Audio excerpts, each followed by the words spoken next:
Woo-wee! Alright, talk about a loop. Okay, a lot of shit happens in this, and probably has some of the most epic fights, yeah, ever.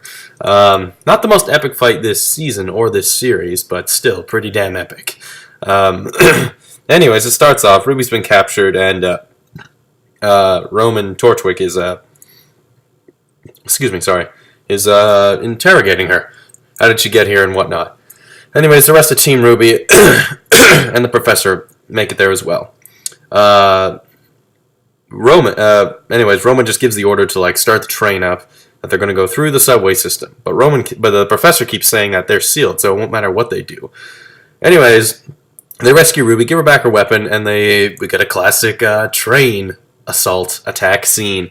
And this one's pretty sweet, though it does suffer from a bit of Phantom Menace-ism in that there's just so much going on, and it keeps cutting between that event, that event, that event, that event, so it can be a little, not disorienting, just feel a little, cluttered at times, but still, pretty sweet nonetheless.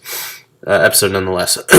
Anyways, they get on the train, and in the first car they open, it's like a big long train, a few, dozen cars on it. First train they see, there's a bomb in it. It's like, uh-oh, what do we do? They all advance. Professor gives Blake the order to cut the car off, but the car just separates. And it's like, what's going on? And the bomb explodes, and they're like, what was that? Then they check the next car. There's also a bomb. And the next car, there's a bomb. And for the next, 10 or so cars, there's just bombs in them. It's not until the third car explodes, is separated, and they keep separating, the cars keep separating. It's not until the third car explodes that it's like a hole, this big hole in the ceiling, and creatures of Grimm start coming through the hole, and the Professor realizes, oh no, his plan. He plans to use the train to break right into Vale and unleash the creatures of Grimm on Vale. So shit's getting real. Shit's getting real. So they have to stop this train. But they're already planning to do that anyway, so whatever.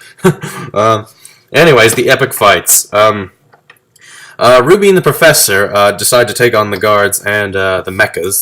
They have those giant mechas again on top of the train. And okay, what is Zwei like Crypto the super dog? Because he rolls into a ball. The Professor's weapon is like a big baton thing, and Professor just smacks him. He becomes a flaming volleyball of death and just rips right through the thing. And Zwei's like, I'm just like, what? Seriously? Anyways, the pretty epic fights. So Wise, Blake, and Yang make it in there, and there's of course, classic, adventure thing. There's the one rival character of each of them. First, they run into what looks like Neapolitan ice cream, that chick with the umbrella, who I learned the other day was based on Monty's wife, Sheena. Cool, cute. Who I think looks like Neapolitan ice cream or something. I mean, she's got red hair, brown hair, and wears white mostly. Anyways, Yang goes in there like an idiot with just brute force, and of course gets her ass handed to her. The next fight's pretty sweet though. It's a big heavy white. There are members of the White Fang in there. A bit like a giant White Fang soldier with a chainsaw, and it's like, oh, Wise fights her, and it's more just power versus skill. So. And it's it's kind of like me on Smash Bros. Whenever I'm a more skill-based character and I'm fighting a power-based character, and I just get my ass handed to me all the damn time. Anyways, that fight, it goes fairly well for Wise, but he gets one punch on her, and it's just oh, game over. Anyways, the final fight is Blake versus Roman, and we really see her aura in action as she creates elemental clones of herself. Weiss gives her a power-up that I think, Weiss's sword, has the multiple power-ups on it. There's ice, there's this, that. I think it's sort of the same power-up, so it allows her to make a stone clone, an ice clone, a fire clone, a shadow clone, all that. And it's pretty cool, actually. And she's able to defeat Roman with pretty much ease. Sticks a sword to his throat, and just Roman starts taunting her, saying, yeah, this won't really change anything. You're still a Faunus. You're still a member of the White Fang. How do you think everyone will react to that? And it's oh, shit. It's starting to get into her head. She's just about to kill him, but then Weiss breaks through the door. Well, the dude breaks this, like, throws Weiss through the door. It's like, oh shit. And I think Roman escapes, perhaps. I don't remember actually. But one unique bit that was like, whoa, what's that?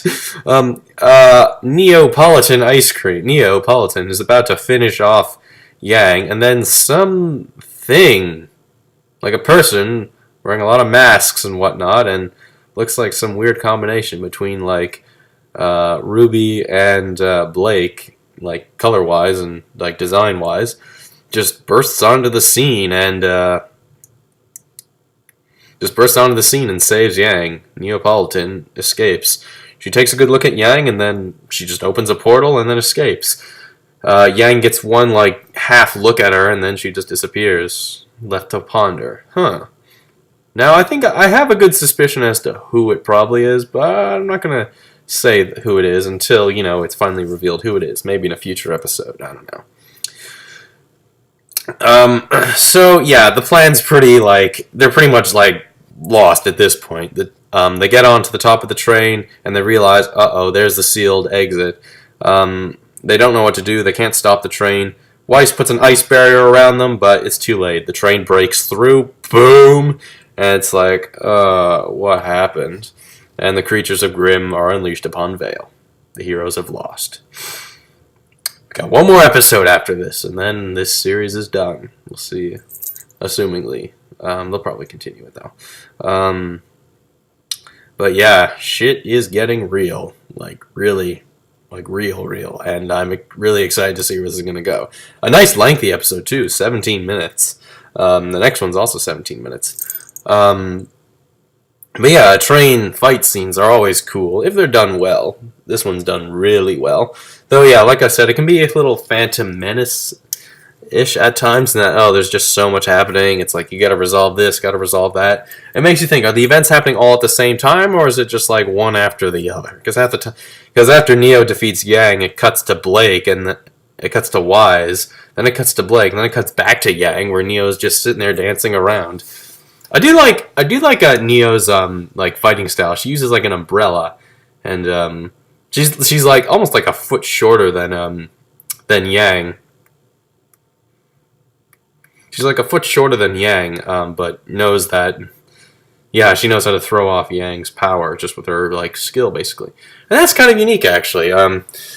Each one is sort of based around something different. Yang's based more on her power, while Weiss is more based on her skill, and based more on her skill. While the two guys they fight, Neo is more based on her skill, while the big brute is more based on power.